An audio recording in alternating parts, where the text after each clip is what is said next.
결론부터 말씀드린다면 다시 탄생했고 예언된 모습의 형태대로 점점 변화가 일어나고 있다는 것입니다.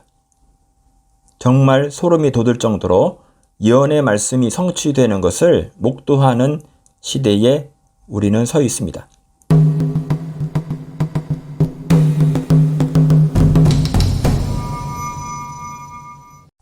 우리는 하루라고 하는 너무도 짧으며 주변을 살필 여유가 없을 정도로 바쁜 삶을 살고 있습니다.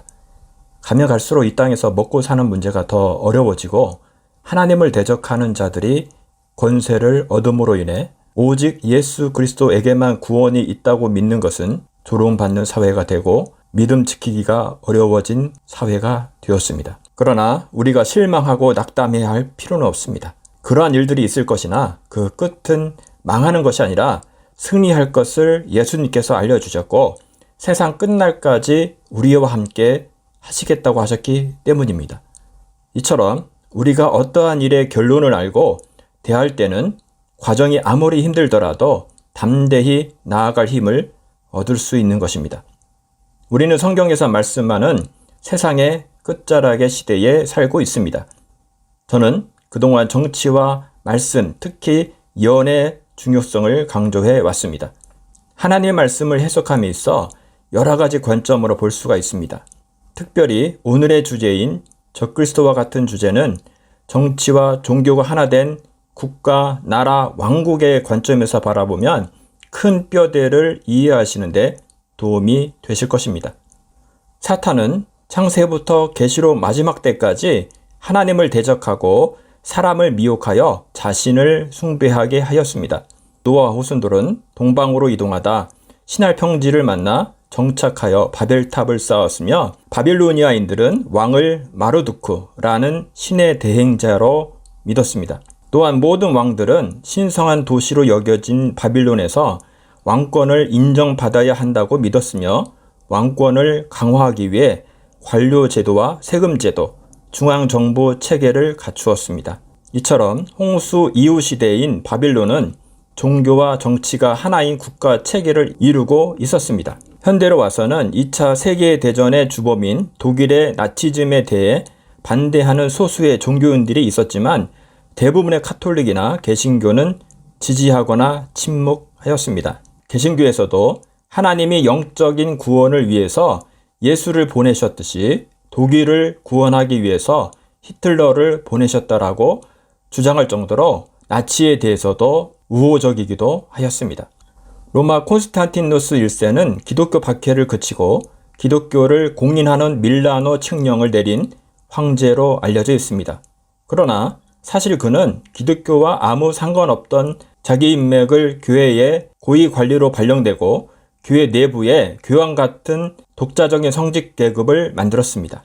AD 331년엔 다른 칙령을 내려 로마의 권위에 복종하지 않는 자들은 체포하고 등록을 말소하며 교회이든 상관없이 불태워 버렸습니다. 이처럼 사탄은 창세 때부터 마지막 때까지 종교와 정치가 하나인 국가를 세우려 하는 것은 무슨 이유일까요? 그것은 사탄이 정치와 종교가 하나인 국가가 강력하게 통치할 수 있다는 것을 알고 있으며 하나님 흉내내기를 잘하기 때문입니다. 하나님 나라, 즉 천국의 특징은 무엇입니까? 우리는 그동안 천국에 가면 특별한 일 없이 한가롭게 정원을 산책하며 이곳저곳을 여행하며 예배하는 정도로 생각하실 텐데요. 물론 여유롭게 즐기는 그러한 모습이 잘못됐다고 말씀드리는 것이 아닙니다. 그보다 전체적인 모습을 설명할 때는 킹덤, 즉 왕국이라는 단어가 하나님의 나라를 잘 설명할 수 있다고 생각합니다. 그 나라에서는 할 일 없이 떠도는 나그네가 아니라 각자의 포지션, 위치와 임무가 있을 것입니다.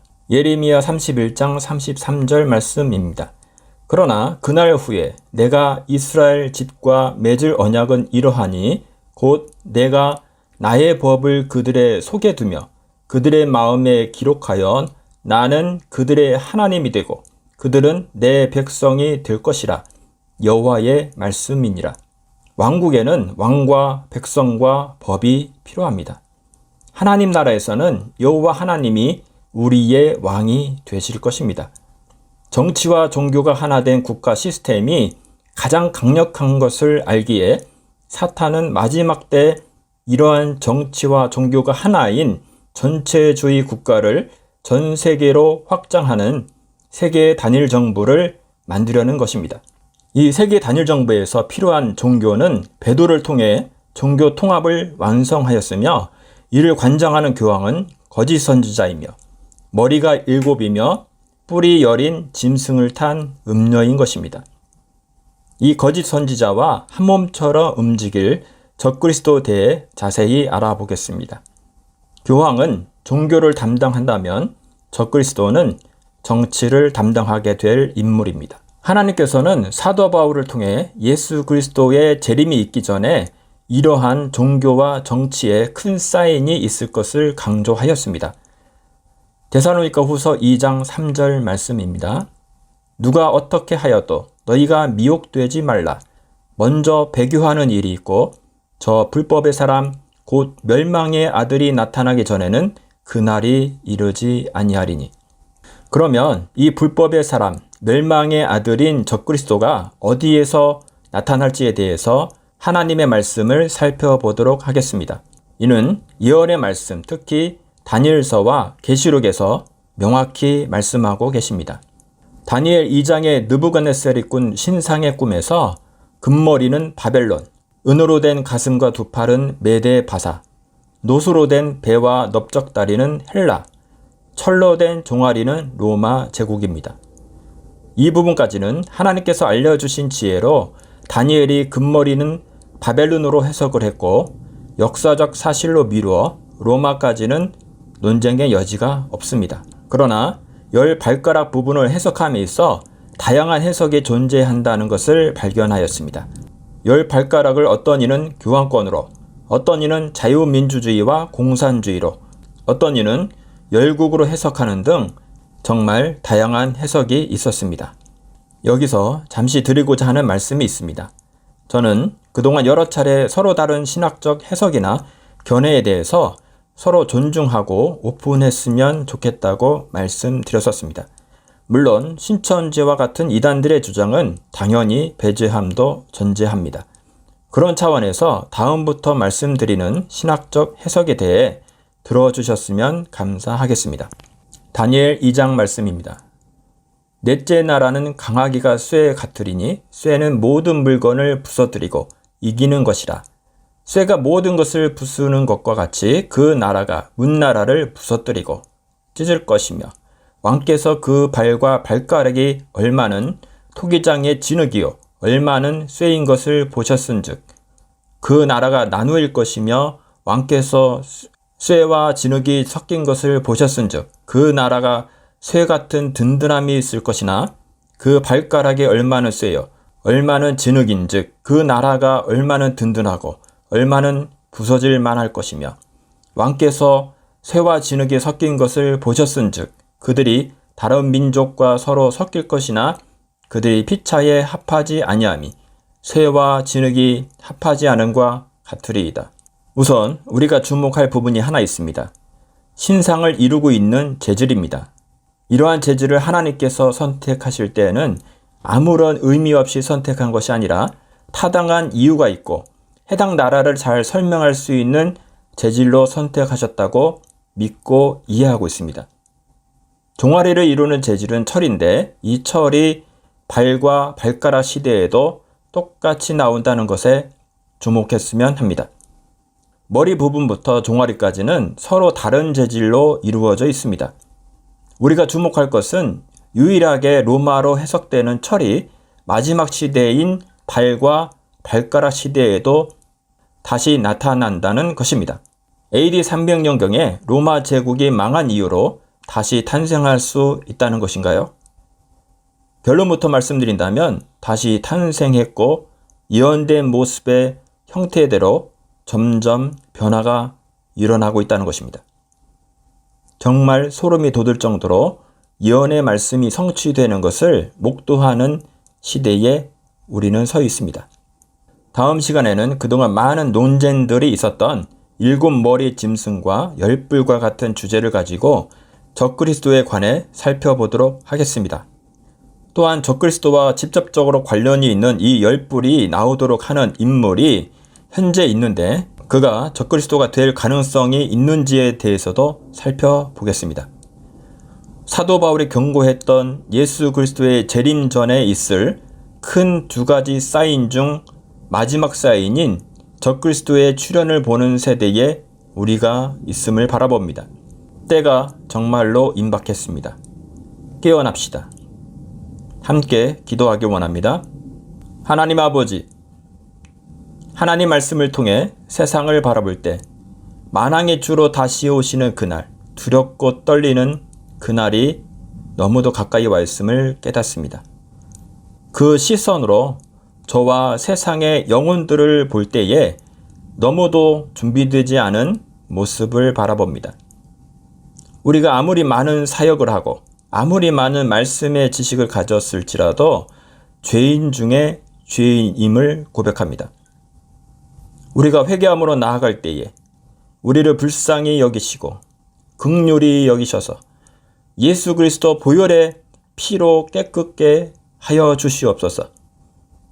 지옥에 빠질 수밖에 없는 영혼들에게 쾌락과 이 땅의 성공만을 추구하는 이들에게 죽음에서 생명으로 옮기는 이 놀라운 복음을 전할 수 있도록 우리에게 담대함과 예수의 마음을 주시며 행하시옵소서. 예수님의 이름으로 기도하였습니다. 아멘. 멤버십 프로그램을 시작하겠습니다. 정기 후원을 하실 수 있는 멤버십 프로그램에 가입하시고 댓글을 써주시면 저는 선별하여 소개해드리고 그에 대한 설명을 덧붙이는 시간을 갖고 있습니다. 종려 나무님이 트럼프는 누구인가? 자연인 트럼프를 영상을 보시고 써주신 댓글을 소개해드리겠습니다. 항상 트럼프의 손사인이 궁금했어요. 피라미드 모양, OK 모양 해서 이런 생각을 해보았어요. 이번 UAE와 이스라엘 평화협정도 그렇고 이런 정황들이 양의 탈을 쓴 늑대일 수도 있다는, 언제나 악은 분별이 어려울 정도로 선을 가장해 우리 앞에 나타나니까요. 어쨌건 선도 악도 모든 것을 동원하여 선을 이루시는 하나님. 분명 트럼프를 사용하시지만 우리가 트럼프를 어떤 시각으로 봐야 할지는 성령님의 인도하심으로 각자 잘 판단해야 할 듯합니다. 말씀해 주신 것처럼 트럼프의 영상을 보면 손으로 피라미드 모양이나 666을 상징하는 손 모양을 하는 것을 보실 수 있습니다. 이러한 것 때문에 트럼프 정체성에 대해 혼란을 겪을 수 있다고 생각합니다. 저 또한 의아했었으니까요. 깊게 생각을 더하면 그러한 수신호를 통해 그 사람의 정체성을 전부 알 수 있다는 생각은 잘못되었다고 생각합니다. 그 사람을 판단할 때는 그 사람의 열매를 보고 판단해야 할 것입니다. 트럼프는 그동안 오바마가 하나님을 대적하는 친동성애, 친이슬람 정책과 같은 것을 거슬러 싸우고 있음을 우리는 알고 있습니다. 또한 트럼프는 출마 당시부터 대놓고 자신은 글로벌리스트들과 싸운다라고 공식적으로 선포했었습니다. 어떠한 분은 이마저도 그들과 짜고 하는 영국에 불과하다고 반문하는 분들이 계실 수 있을 것입니다. 예수님께서 귀신을 내쫓는 것을 바리새인들은 바알세불 귀신의 힘을 빌려서 귀신을 내쫓는다고 했을 때 예수님은 마가복음 3장에서 명확히 말씀하십니다. 예수께서 그들을 불러다가 비유로 말씀하시되 사탄이 어찌 사탄을 쫓아낼 수 있느냐?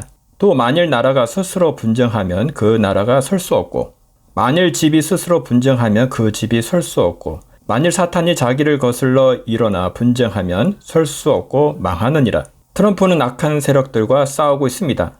또한 UAE와 이스라엘 평화협정을 주도한 트럼프에 대한 생각은 이렇습니다. 다니엘 9장 27절을 보겠습니다.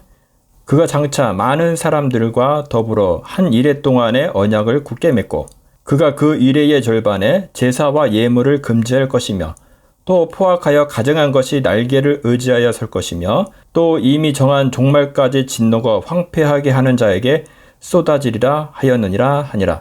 지금 트럼프가 맺고 있는 이러한 평화협정은 곡과 마고 전쟁에서 예언된 대로 성취되는 단계입니다. 예언에 의하면 이스라엘과 전쟁할 나라와 전쟁하지 않을 나라가 있는데 전에는 싸웠던 나라가 평화협정을 맺는 놀라운 일들을 보고 있는 것입니다. 이러한 트럼프의 정책은 곡과 마구 전쟁을 불러올 것이며 이러한 혼돈을 최종적으로 적그리스도가 나타나 이스라엘과 팔레스타인 간의 평화협정을 주도할 것으로 예상하고 있습니다. 종료 나무님께서 말씀하신 것처럼 성령님의 인도하심으로 각자가 판단해야 할 것으로 생각됩니다. 감사합니다.